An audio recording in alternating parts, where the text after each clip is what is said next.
This is the Detroit Sports Podcast Network.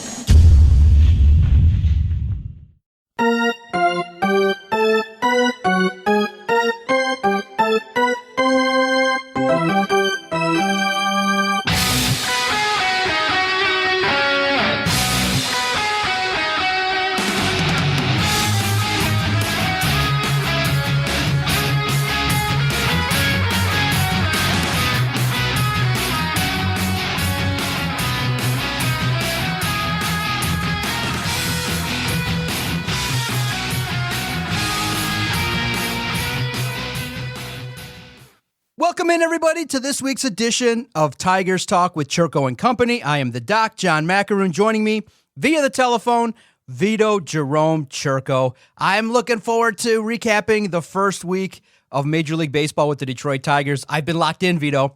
Look, to be honest, I like the crowd noise that's being pumped in via the radio. I've taken in a couple games via the old-fashioned way, listening to the radio, listening to the great voice of Dan Dickerson and Jim Price describing the game.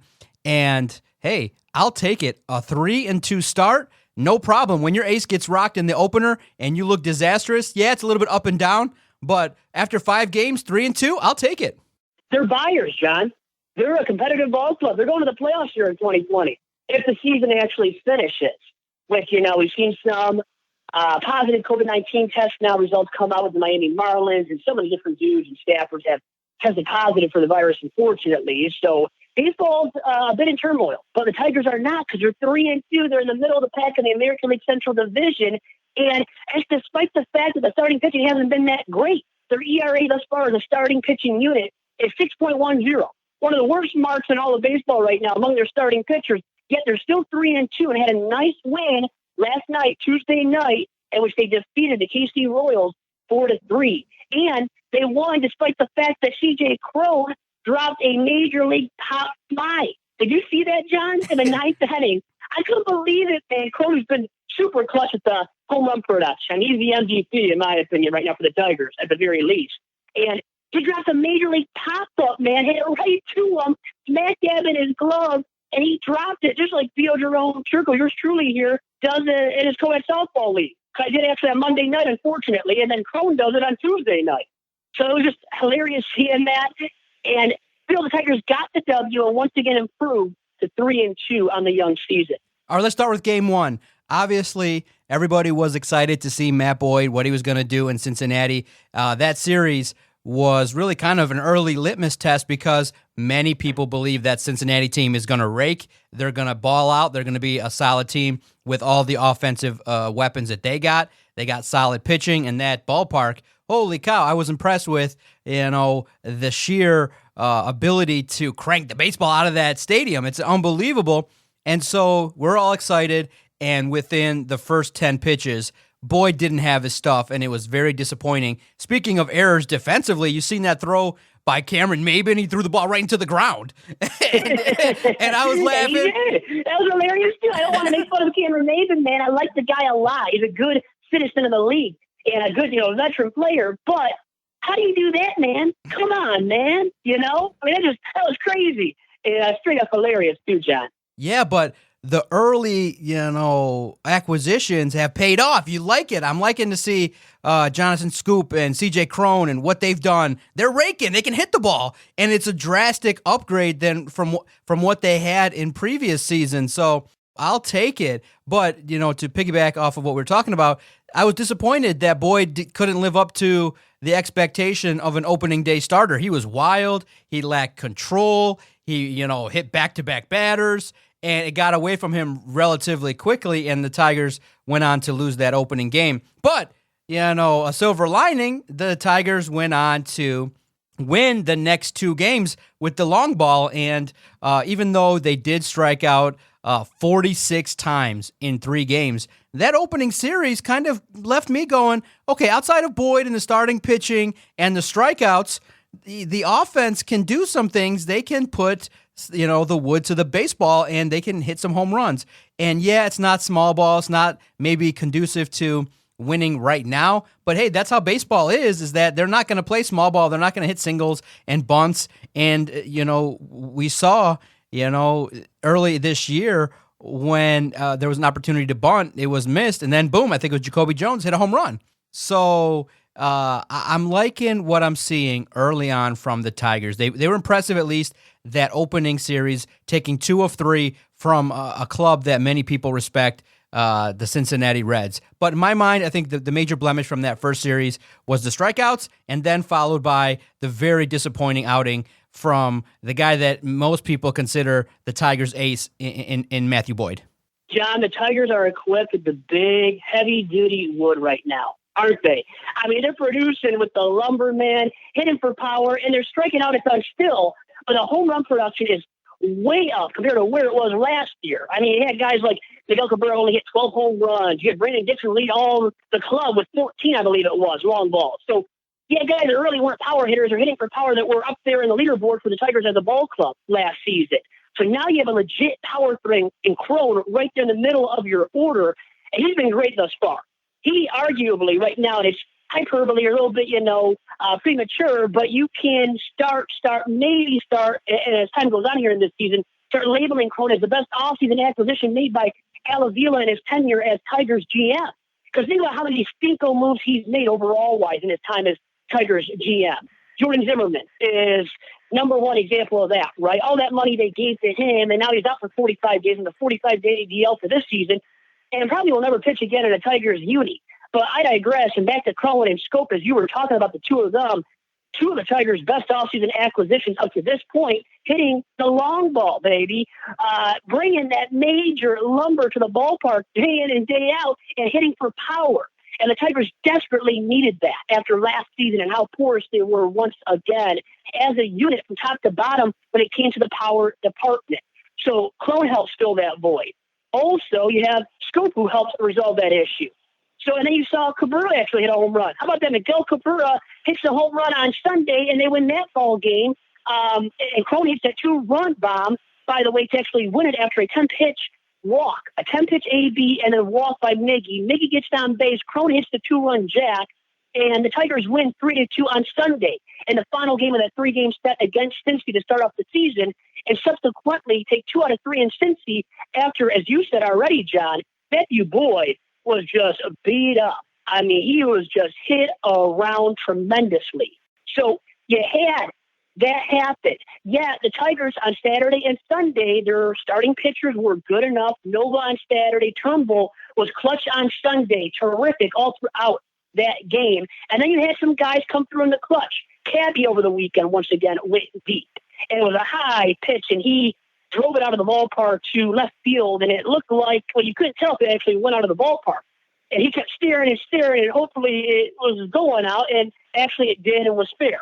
So had a bomb there from Miggy, had a bomb from Cron once again on Sunday to win that ball game for the Tigers in Cincy. And realistically, overall-wise, you can say the starting arms were good over the weekend, and it was a good series because the Tigers have won the damn series after looking miserable, with Boyd not looking his sharpest on Friday in that opening day matchup for the Tigers with the Reds.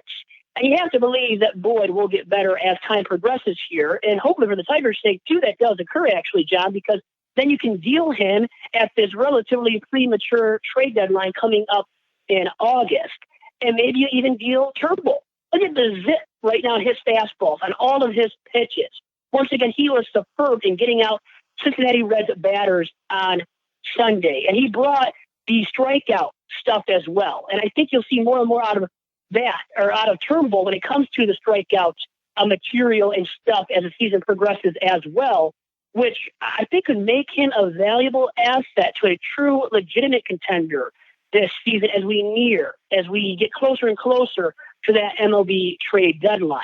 So huge positives to take away for sure from the weekend. And when you look at everything right now, you can argue, John, after the weekend and after these couple of games, Monday and Tuesday against KC back at Comerica Park, the Tigers' biggest strength is their bullpen, and specifically at the back end of games with Gregory Soto just throwing gas, my man. I mean, that guy has been terrific thus far out of the Tigers' pen at the back end of games, getting guys out when the Tigers have called his number thus far.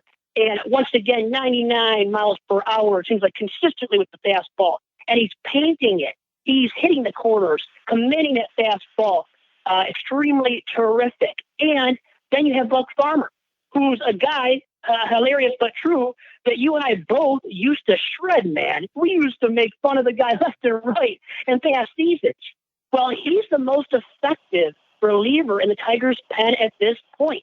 And he looked good out of the weekend, worked in and out of jams a bit, but ultimately got the job done.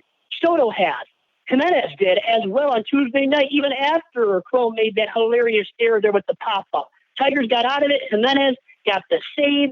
And the Tigers, so far so good, man, sitting at 3-2 and in smack dab in the middle of the American League Central Division. I got to ask, because did the Detroit Tigers pick up C.J. Cron with the intention of flipping him? Should he be seriously considered to be dealt prior to the deadline, I believe, which is August 31st?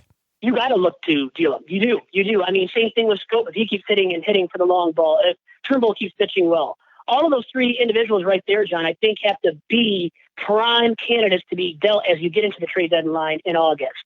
I mean, don't you think that Al Avila almost would be stupid not to consider dealing these guys if they keep producing? I mean, Cron, I was saying it earlier, is the Tigers' MVP thus far, at least among the hitters. I mean, what a great presence he is in the middle of the Tigers' order, a guy that were lacking direly a season ago when it came to the power of production. So you got Scope number 2, Miggy 3, Cron 4 in that order, and then obviously the production does drop off a bit. But Cron thus far, man, has been tremendous. And that's what he does for a ball club. He brings a major lumber, baby. And he really has the middle of the Tigers order up to this point. And that's why I really do believe it, John, that he's a guy the Tigers will look to deal as time progresses this season. Yeah, at least it's fun to watch. And I know it's different, and I know that across Major League Baseball, and we'll talk about it in the second half of the podcast a little bit, the whole situation with the Marlins and things like that. But in terms of coming back and returning to Comerica Park, what a vast difference in atmosphere from last year. I was looking through old memories, old photos of you, myself. We attended opening day last year, the coverage, the party atmosphere. It was so docile on Monday that it was just eerie. It was so weird to understand that there was going to be a baseball game that took place at 7 p.m., but really no fans were going to be there. Very limited media. The number, I think, of total media members allowed in Comerica was like 35. And to sit back at home and take in the action, it was eerie. And then to have the Tigers get waxed, in that opening contest, versus the Royals was really a little bit of a damper in terms of, starting the season. But heck, they rebounded on Tuesday, got the victory. But opening day was so different and really eerily disappointing because of how quiet it was. You've seen a couple people go down there, go by Comerica for nostalgia. But this year, just to recognize that there's only going to be 30 dates that take place at Comerica Park, no fans, really just, a professional atmosphere there. But in the way I look at it is if everyone's going to be safe and it ensures that nobody gets sick from the Tigers, then, it's all good. And I'm sure you caught on that a couple Reds tested positive for COVID, which freaked everybody out, including the manager, Ron Gardenhire, who at 69 years old has to take it seriously.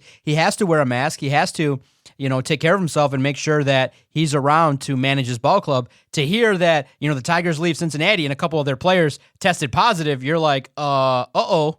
Yeah, no, it's not a good thing there, John. And you know what? The Tigers have to make sure they take all the precautions necessary moving forward as a ball club, right? And that's what it simply comes down to. And sad but true, in the aftermath of what happened with the Marlins over the weekend with all of those different individuals from their ball club that tested positive for COVID-19, it really struck a chord, I think, around baseball and with all the teams and their personnel and the fans and pundits as well out there.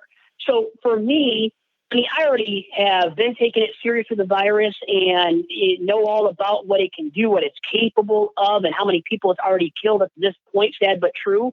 So Major League Baseball and its players have to take this seriously, John. And if they don't, there is the fear that this season will not have a conclusion. There will not be a fall classic. There will not be subsequently a World Series champion.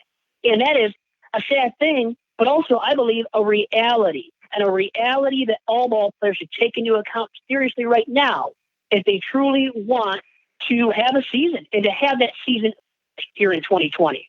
Yeah, it's that's the name of the game. Stay safe, make sure personal accountability, And luckily, at this point, after the rash of Marlins, I think it's over 20 right now, including 16 players and several coaches. The rest of Major League Baseball was tested, and luckily, based on the early preliminary results, nobody else has tested positive. So really, it's just one team that has been hit with, a rash. And I think the way it was kind of, discussed and people reacted to, it was going to happen. It wasn't like for me, I sat back and said, oh my God, this is something outlandish. Now, the response will leave room for critique and saying, okay, it doesn't seem like hours and hours and hours were spent going over every single contingency plan, because it seems like they're going, making it up as they go along, which doesn't really point to great leadership. There should be like, no, this is what's going to happen. We expected this. So the Marlins are going to take a week off and they're going to play doubleheaders. And if we have to delay the season for 1 week, that's fine. We have it all in place. But I just felt like there was this overwhelming amount of panic that after 3 games in the opening weekend, the season was going to be canceled. Look, if you're listening to this, baseball's not going to cancel. They will just do what soccer does. You guys recognize that the playoffs don't have to take place. And this year, look, in essence, the game has changed. In extra innings, there's dudes on second base already standing there. Universal DH across both leagues. So you recognize it's a bastardized version already. So what's all the emotion about? What they could do is, all right, we get a second wave and the season's done after 60 games. Whoever's got the most wins, you get the trophy. I mean, focus on solutions. Don't be scared. The season is bastardized anyway, so I'm not looking at it like, oh my God, the winner of the 2020 World Series is this major baseball team that we're going to remember fondly. It'll have a huge asterisk in my mind. Just get it done, and that's the most important thing, is for the nature of baseball to just complete the season, and however way you do it. If you got to relegate the Marlins and cancel them out and everybody just gets a charity win, then that's what happens. Look, it's already a whack version of a season where you're playing 60 games and then a full play. Look, you decided to expand the playoffs the opening day of the season, so it's just, you can really do whatever you want. You can just say, okay, we got a big wave of COVID after the end of the season. All right, you got the most wins, you win the title. And like, okay, and we just move on. So in my mind, I'm not panicked. I'm not scared. I don't care regarding the Marlins. Whatever reason, they got to figure it out. Someone's going to investigate it and figure it out. Why, did someone go get some chicken wings at Miami strip club? Hey, John. It doesn't bother me all that much. Well, John, here's the thing. You can't play scared. You can't act scared, even though we have a pandemic out there. But you still have to take it seriously, okay? You have to take the necessary precautions, and you have to have a strategy and a plan of attack him as a league. I'm sure Rob Manfred, does he have that? It doesn't look like it, because now what does it come down to for the Marlins? And let's say something else happens with the Marlins now. How long can this last where you still are canceling games left and right? And then if this happens with another ball club, your strategy you're going to devise allows you to finish the season and for it to not be too screwed. Like you said, sure, a shortened 6-game campaign because of the pandemic. So you got to deal with what it is, right? It's not going to be as fine and as perfect as previous seasons when you flip forward to 62 and when there is no pandemic existent. There is, but you still need to have a strategy once again, an attack. So what is it now to deal with future cases of positive tests for a whole team? If you then you resort to a strategy of taking into account and having a win percentage dictate the results for this season's regular season. Is that what you end up going to do? I've done it in the past, and I believe actually I had it instituted to some degree back in the 1981 striped shortened campaign. So I think that's a possibility. It's a scenario you have to pursue, and something you have to have in place once again if this does occur again. And as of right now, I think you have to believe that, John, this is going to more than likely happen again. And maybe not with the Marlins. Maybe they get it curtailed and contained, whatever you want to call it. But other ball clubs, there are 30 out there to play in this league. And you got to believe 2, 3, 4 teams will have to deal with this. And maybe not as big of a rash of positive tests. Still, this is a severe virus. It's not going away anytime soon. It's going to linger on for the rest of this summer and into the fall, into the winter. So for the duration of the Major League year, it's going to persist. Meaning, once again, what is your strategy you're going to carve out and devise to deal with future cases of positive tests for individual ball clubs? And that, for me, is the biggest question I have right now for Commissioner Rob Manfred. What, once again, is their plan of attack that they are going to resort to when this does flare up again? That's how I view it right now, John. So once again, I don't think the players should act scared, play scared, and I'm not going to act scared and just, go hide in a bunker or something, or go hide in my room, my house for the rest of this year. But still, for these players, safety has to be the number one priority. What is it that Major League Baseball is going to do to keep these guys safe for the remainder of the season, allowing them to finish out the remainder of the campaign as well? Do you have confidence the season will finish with a full playoff and a World Series trophy winner? Well, you saw on Twitter. No. Follow me at Vito Jerome. I think right now, I saw the season getting started, but I think there will be a halt, unfortunately, for the virus.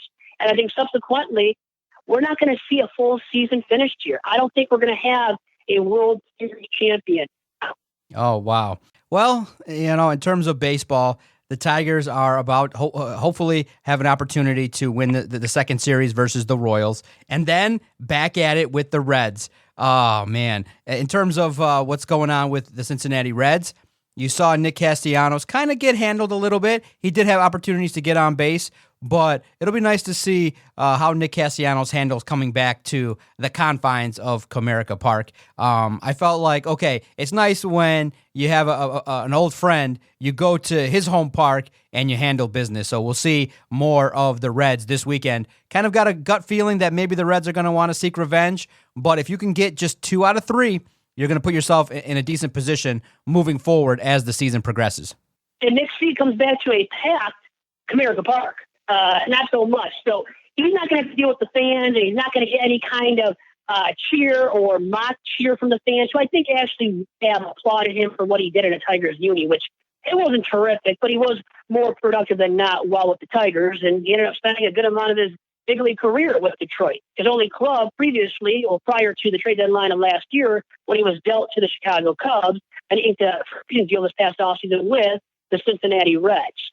So Nick C avoids all the fans, avoids all that drama, or maybe once again would have been applaud and a positive reaction from the fans at Comerica Park going into this weekend series with the Reds, where the Tigers match up the team that you could say has underachieved up to this point, but very early, 5 games through for the Tigers and a lot of teams. So the Reds, I think, will recover, will be a good team the rest of the way. And like you said, John, you got to believe revenge will be on the respective minds. They will want to win this series, and maybe they even are sweeping the series this upcoming weekend at Comerica Park. But the Tigers, obviously, looking right now where they're at, staying at 3-2 and in third place in the AL Central, they just want to be competitive. Keep being competitive. Keep winning as many games as possible. Because you want to show you're above than a year ago. So we'll see how they do the rest of the way in this series against the Royals first and foremost. And for me, once again, there have been some positives, but also some negatives. And even though I brought up Miggy and his production and what he did with that clutch bomb, which actually happened on Saturday over the course of this past weekend in Cincinnati, not on Sunday. So Cabby then had that kind of pitch, maybe once again on Sunday too, which was key, and allowed Cron to come up with a guy on base, and Cron had the 2-run bomb. Tigers win that game, win the series there in Cincinnati. But for me, a negative with Miguel Cabrera right now, John, which, has been spoken about by a lot of people at this point, is his inability to catch up to fastball.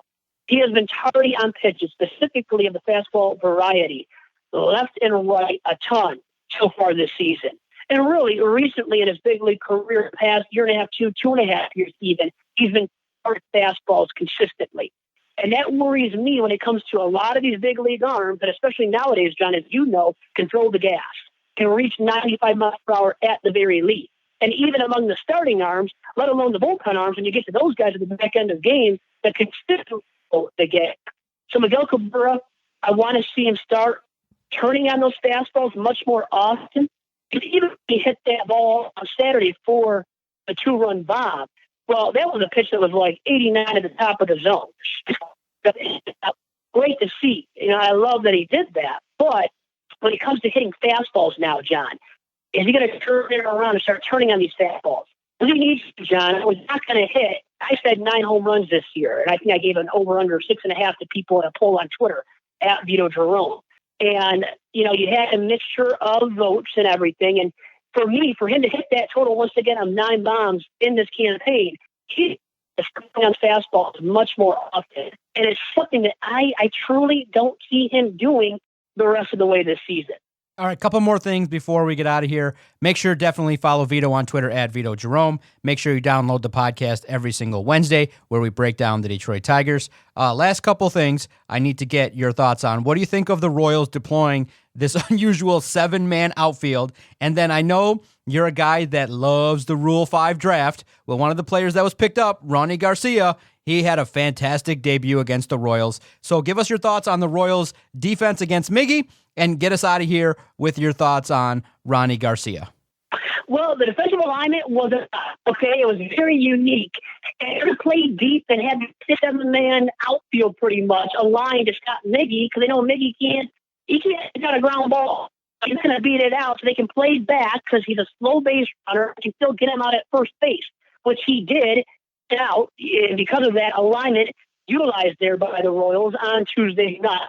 That was very unique to see. And he still got a single, though. He got a nice hit there in the series against the Royals. So he showcased a little bit of something. But to piggyback on the point, what you wanted me to talk about regarding the Royals defensive line, there, very unique and something you can't utilize on very quick runners. So they can do it on Miggy because he is darn slow. Now, Garcia, the Rule 5 draft pick, looks solid. But as with all of these Rule 5 guys and younger dudes or guys getting a chance for the first time in their big league careers, you want to see them consistently produce.